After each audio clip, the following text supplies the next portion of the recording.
I only just reviewed the previous movie from Michael Winterbottom a few weeks back, the movie Greed, which I didn't find to be all that great, but in that review I also mentioned the Trip series, a series of films he's been doing for the past decade with Steve Coogan and Rob Brydon. And this is the fourth and supposedly final entry in that series, a series I've enjoyed quite a bit actually. And the premise for these movies is always more or less the same. It's just Steve and Rob going on a trip somewhere while on an assignment to write an article or something like that. They always go out to eat at fancy restaurants and drive around sightseeing. Meanwhile, they joke around, do impressions, and just engage in some funny banter. That's more or less it. That's been the basic idea from the beginning, and this time it's no different. However, there is also always some sort of personal storyline going on in the background as well. Mostly, I guess, to make it a bit more engaging on a deeper level and a bit more compelling.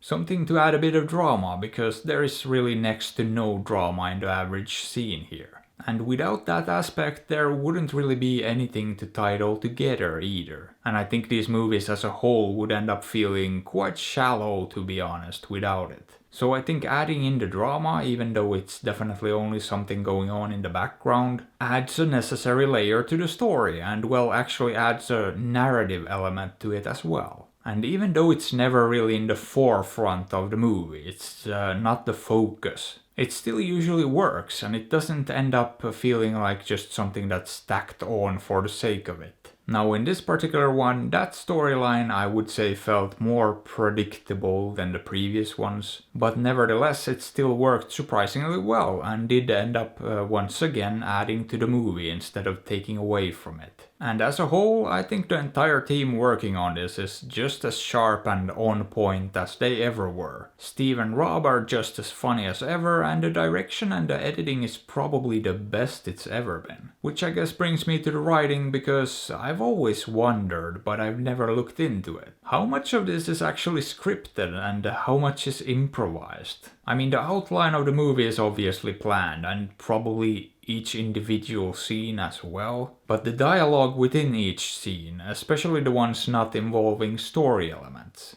are those entirely or partially scripted, or are they just purely improvised? I actually don't know, but sometimes you can see them crack up and it feels 100% authentic. Like they're just making it up as they go along and are genuinely having a good time. And I think that's a large part of the charm that's carried this series so far. That effortless chemistry and charm between the two main characters. They just come across as two friends goofing around and having fun, and that feels authentic. And personally, I really like their comedy and find them to be really funny. However, I will admit that the enjoyment of these movies basically hinges a lot on your personal taste. I mean, if you don't find the antics of these two funny, I would imagine that these movies would be incredibly annoying to you. Because that's the meat and potatoes of them, and if you don't like it, there's not much else to get out of them. But yeah, I had a good time with this one, and I think it's a rather fitting end to a rather unconventional series. And if they decided to bring it back after a few years, I would not be against it.